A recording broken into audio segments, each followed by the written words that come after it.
In this video, I'm going to show you how to apply what's called special character attributes to the numbers or the text that's in your cells that's selected in your spreadsheet.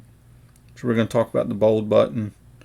I'm going to show you the italic button and the underline button is basically what we're going to cover.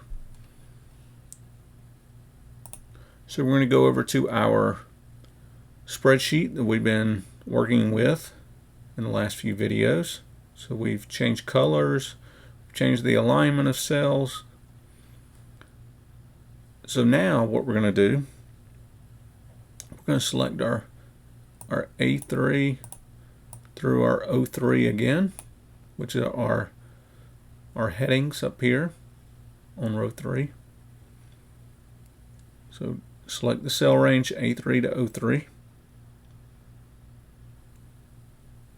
So in the font group, go to the font group, and we're going to click the bold button.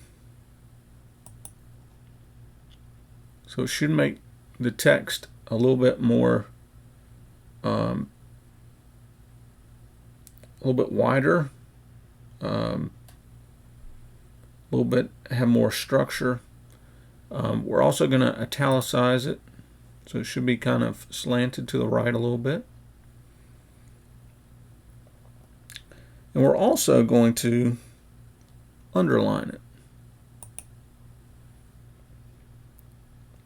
just so we can see what that looks like. And that's all there is to it. You bold, italicize, and underline to apply a little bit of style to